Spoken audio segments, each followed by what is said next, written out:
The morning sun filtered through the tall windows of Kensington Palace, casting long shadows across the marble floors. Catherine, the Princess of Wales, sat quietly in her private study, staring at the letter in her hands.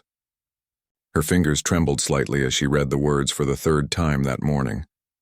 The palace had been unusually quiet lately, with staff members speaking in hushed tones and avoiding direct eye contact with the royal family members. William found his wife in the same position he had left her an hour earlier. He approached slowly, his footsteps echoing softly on the polished floor. The weight of recent events had aged him visibly, dark circles under his eyes telling the story of sleepless nights filled with difficult conversations and impossible decisions. He placed a gentle hand on Catherine's shoulder, feeling the tension that had built up over the past weeks. The letter contained news that would change everything for their family. Catherine's mother, Carol Middleton, had been diagnosed with a rare condition that required immediate and extensive treatment. The doctors had been direct in their assessment, something that was both appreciated and devastating at the same time. The family had always been incredibly close, with Carol playing an integral role not just in Catherine's life, but in the lives of her grandchildren as well. Catherine finally looked up at William, her eyes glistening with unshed tears. She had always been the pillar of strength in their relationship, the one who remained composed during public appearances and family crises. But this news had shaken her to her core. Carol had been her confidant, her source of wisdom, and her anchor to a life before the royal responsibilities consumed everything around them. William sat down beside his wife, pulling her into a protective embrace. They had faced many challenges together since their marriage, from intense media scrutiny to the pressures of royal duties, but nothing had prepared them for this personal battle. The irony was not lost on them that while they had access to the best medical care in the world, some things remained beyond anyone's control, regardless of titles or positions. The children were still unaware of the gravity of the situation. George, Charlotte, and Louis continued their daily routines, attending school and participating in their various activities. Catherine and William had agreed to maintain as much normalcy as possible while they processed the information and developed a plan for moving forward. The palace staff had been briefed on the need for additional privacy during this difficult time. As the day progressed, Catherine found herself lost in memories of her childhood with her mother. Carol had been the driving force behind Catherine's education and personal development, always encouraging her to pursue her dreams while remaining grounded in family values. She remembered the countless hours they had spent together, from baking sessions in the family kitchen to long walks through the countryside discussing life, love, and everything in between. The weight of royal duty suddenly felt heavier than ever before. Catherine realized that her public responsibilities would continue regardless of her personal struggles, and the thought of maintaining her composure during official engagements while dealing with this private crisis seemed almost impossible. She had always prided herself on her ability to separate her public and private lives, but this situation challenged every coping mechanism she had developed over the years. William watched his wife struggle with the news, feeling helpless in a way that was completely foreign to him. As someone who had grown up with the understanding that solutions could usually be found through connections, resources, or influence, he was confronted with a situation that money and status could not fix. All he could do was offer his unwavering support and love, which felt inadequate given the circumstances. The palace medical team had already been consulted, and arrangements were being made to ensure Carol would receive the best possible care. However, the emotional toll on the family was something that no amount of medical expertise could address. Catherine knew that the coming months would test their family's strength in ways they had never anticipated, and she wasn't sure she was prepared for the journey ahead. The following weeks brought a whirlwind of medical consultations and treatment plans that seemed to consume every waking moment for Catherine. She found herself traveling back and forth between her royal duties and her mother's bedside, trying to maintain the delicate balance that had become her life's most challenging task. The strain was beginning to show, despite her best efforts to hide it from the public eye. Carol had insisted on continuing her normal activities as much as possible, a stubborn determination that Catherine recognized as a family trait. Even while undergoing treatment, her mother maintained her characteristic optimism and refused to let the diagnosis define her daily existence. This strength both inspired and worried Catherine, who understood that her mother's brave facade might be hiding deeper fears and concerns. The children had begun to notice the changes in their household routine. George, being the eldest, was the first to ask direct questions about why their grandmother seemed tired during their recent visits. Catherine and William had prepared for this moment, but actually having the conversation proved more difficult than any public speech either of them had ever delivered. They explained the situation in age-appropriate terms, emphasizing that Grandma Carol was getting the best medical care available. Charlotte, with her intuitive nature, seemed to sense the underlying tension even without fully understanding the medical details. She had started drawing pictures for her grandmother and insisting on making special crafts during their art sessions at school. Her teacher had mentioned that Charlotte had been asking if they could send good wishes to sick people, a request that both touched and broke Catherine's heart simultaneously. William had taken on additional responsibilities to allow Catherine more time with her family, but the demands of royal life could not be completely set aside. He found himself attending events alone more frequently, explaining Catherine's absence with carefully worded statements about family commitments. The media had begun to speculate about these changes, but the palace's communication team had managed to maintain the family's privacy during this difficult period. The medical team treating Carol had been both thorough and compassionate in their approach, but they had also been realistic about the challenges ahead. The treatment plan would require several months of intensive therapy, with outcomes that remained uncertain despite the best efforts of everyone involved. Catherine appreciated their honesty, while simultaneously wishing for more definitive answers and guaranteed results. During quiet moments at her mother's bedside, Catherine found herself reflecting on the role that Carol had played in shaping her approach to royal life. Her mother had always emphasized the importance of remaining authentic and true to personal values, regardless of external pressures or expectations. These lessons had become the foundation of Catherine's public persona, and now she needed to draw on that same authenticity to navigate this personal crisis. The support from extended family members had been overwhelming and deeply appreciated. Catherine's siblings had stepped up to help coordinate care and manage the practical aspects of their mother's treatment, allowing Catherine to focus on being present during the most critical moments. This family unity provided a source of strength that sustained everyone through the most difficult days. William's own family had rallied around them as well, with both King Charles and Queen Camilla offering their support and understanding regarding any necessary adjustments to royal schedules. The older generation understood the importance of family during health crises, having faced their own challenges over the years. This support from the monarch himself provided both practical relief and emotional comfort. As the second month of treatment began, Catherine realized that she had developed a new perspective on what truly mattered in life. The royal duties that had once seemed paramount now felt secondary to the simple act of holding her mother's hand during chemotherapy sessions. This shift in priorities was both liberating and terrifying, as it challenged many of the assumptions she had made about her role and responsibilities.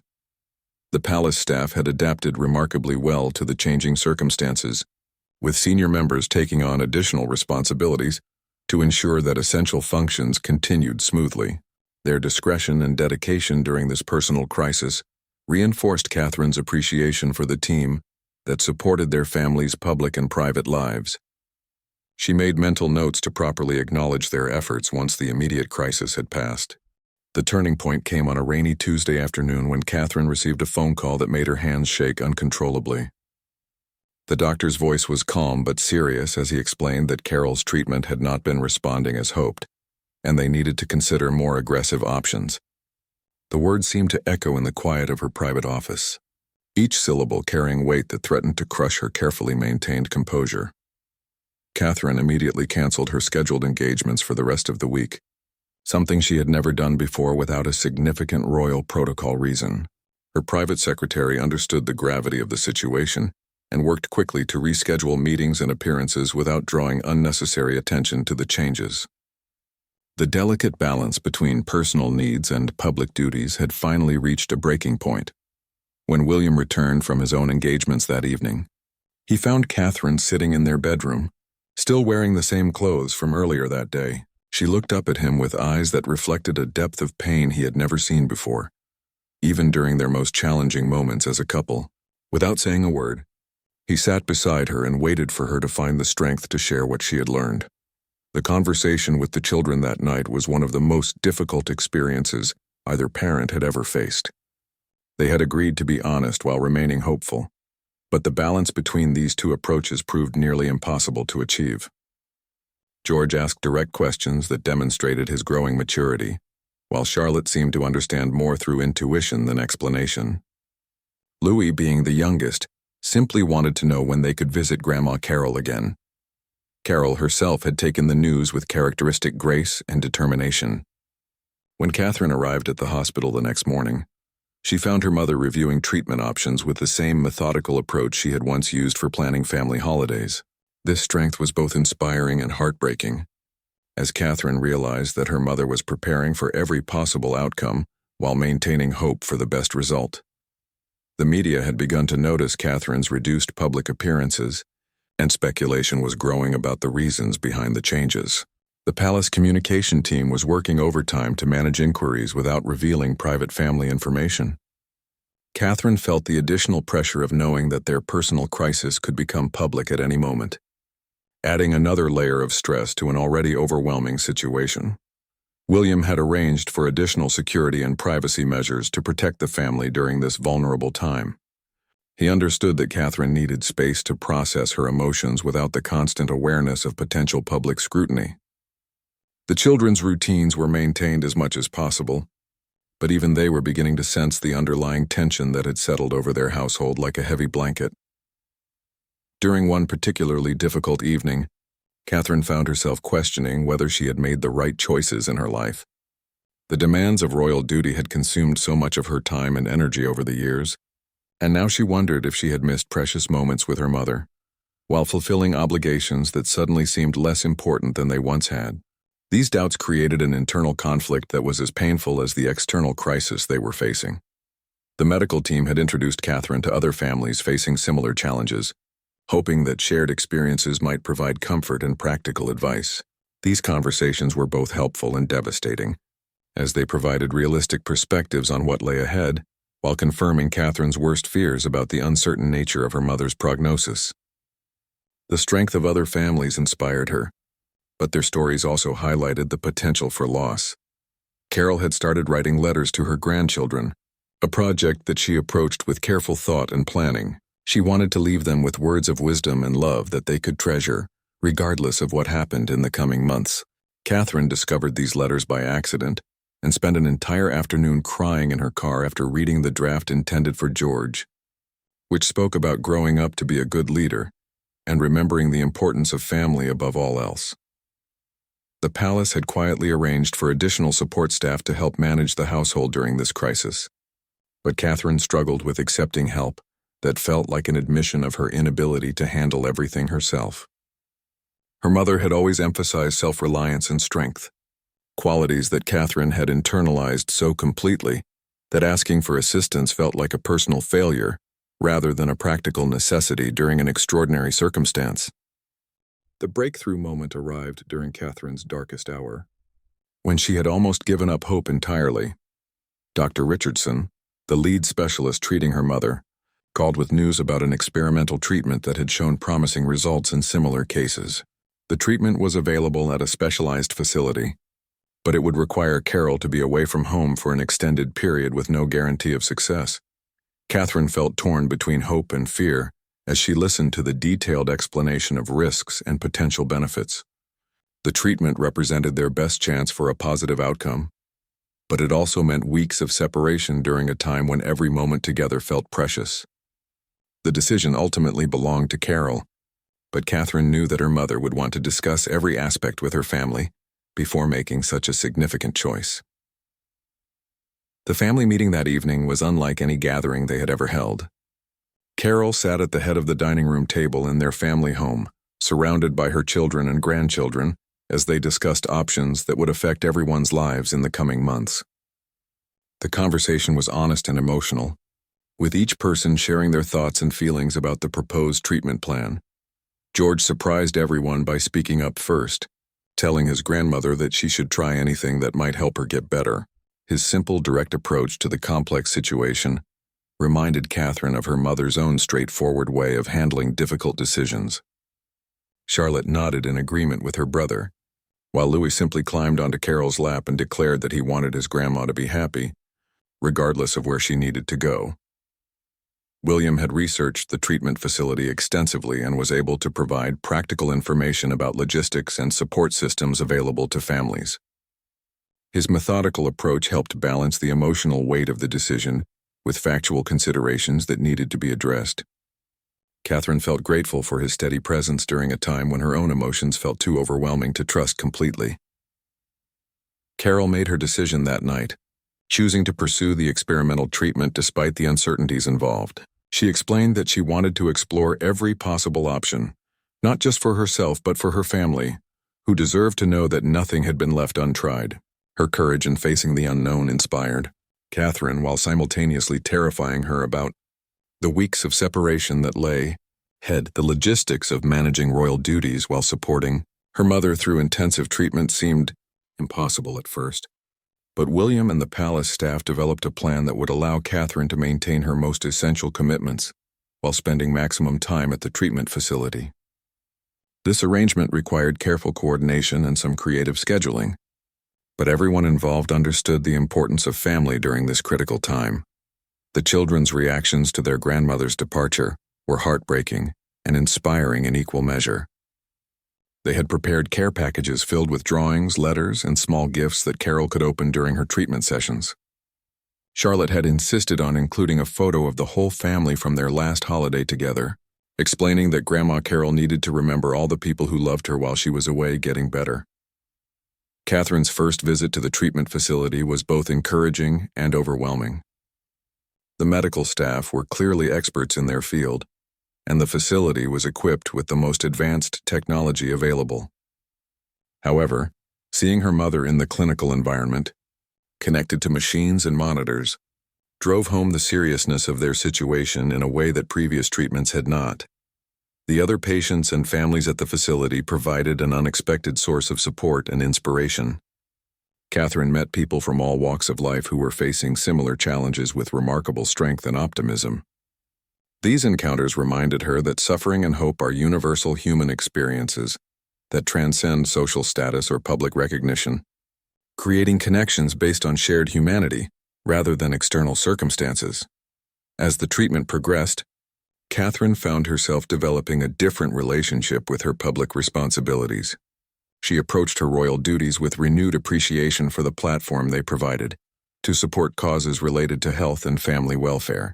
The personal experience of navigating medical challenges gave her insights that enhanced her ability to connect with others facing similar struggles, transforming her advocacy work from duty to passion.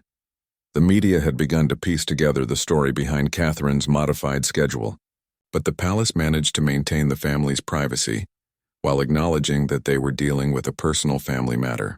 The public response was overwhelmingly supportive, with messages of encouragement arriving from around the world.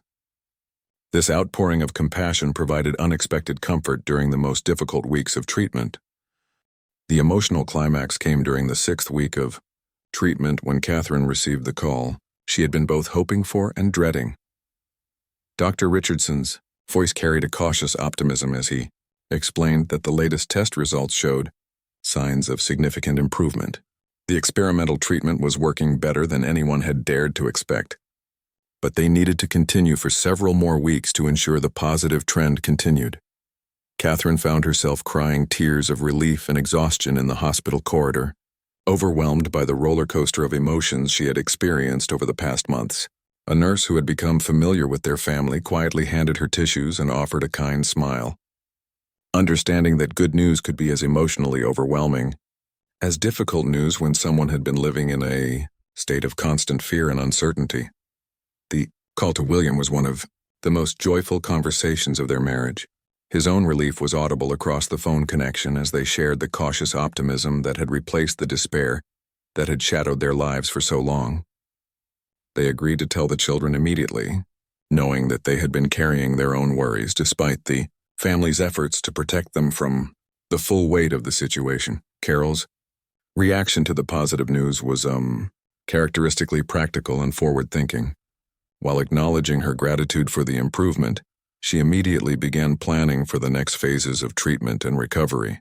Her resilience continued to amaze Catherine, who realized that her mother's strength had been a constant source of inspiration throughout the ordeal, even when Catherine had felt too overwhelmed to recognize it.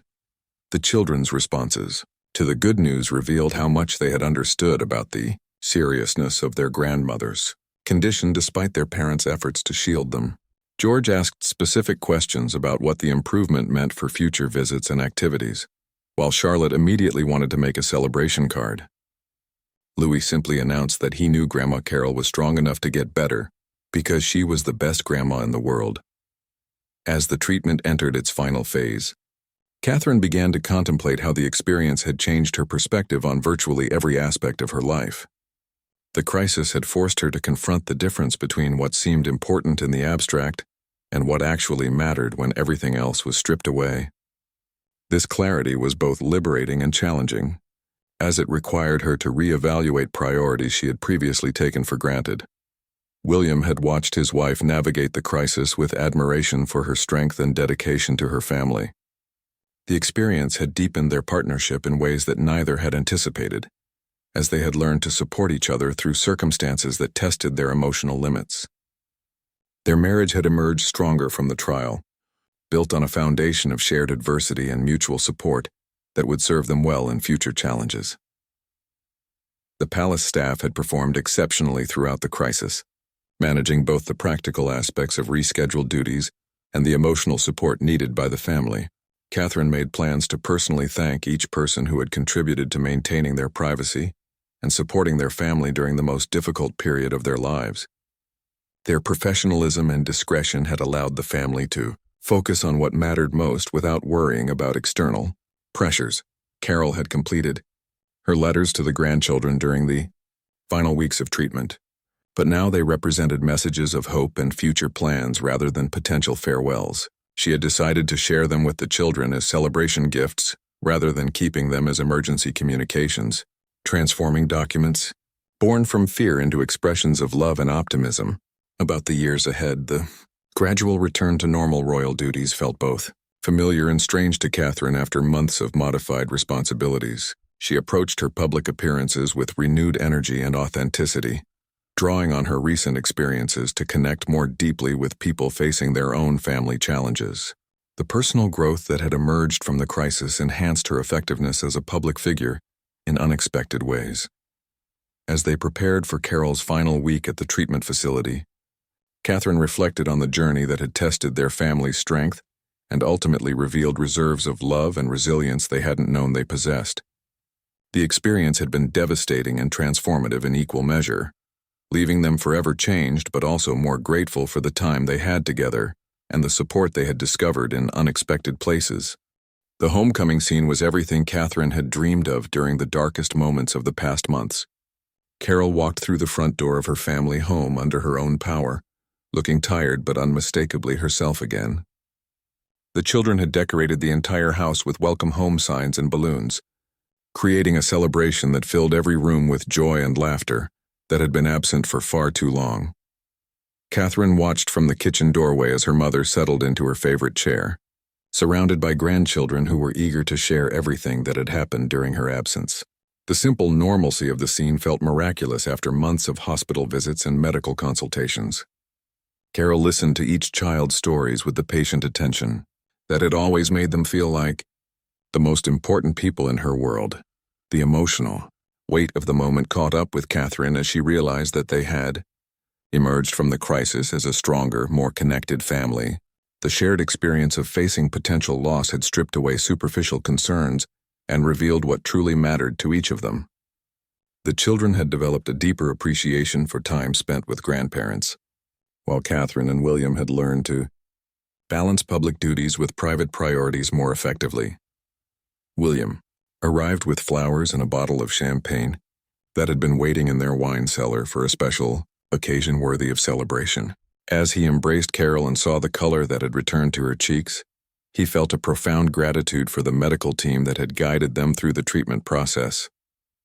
The experimental therapy had exceeded everyone's expectations, providing not just physical healing but also renewed hope for many years together as a family. The evening celebration was intentionally small and intimate, including only immediate family members who had been part of the journey from beginning to end. Carol insisted on helping with dinner preparations, claiming that she had missed cooking for her family more than any other activity during her time away. Catherine worked alongside her mother in the kitchen, savoring the ordinary pleasure of preparing a meal together without the shadow of uncertainty that had hung over them for months.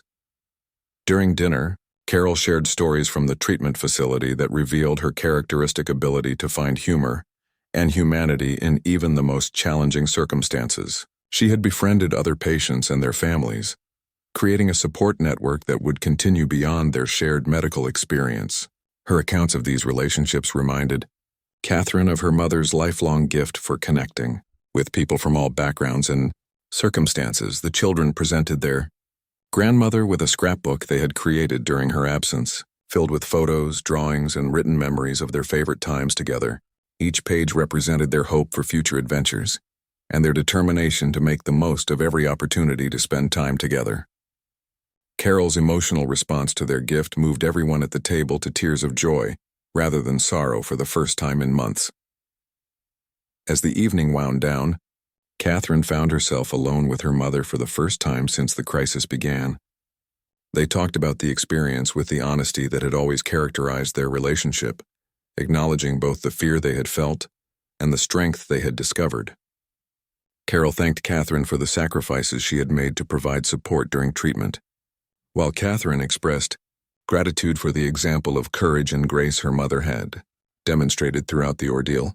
The media coverage of Carol's recovery was handled with the same discretion that had protected the family's privacy during the crisis. The palace released a brief statement expressing gratitude for the public's support and respect for their privacy, without providing details about the specific medical challenges they had faced. This approach allowed the family to celebrate their private victory without turning their personal experience into a public spectacle. In the weeks that followed, Catherine returned to her full royal duties with renewed energy and a deeper appreciation for the platform her position provided to support others facing similar challenges. She began planning initiatives focused on family support during medical crises, drawing on her recent experience to develop programs that would provide practical and emotional assistance to families navigating serious health challenges.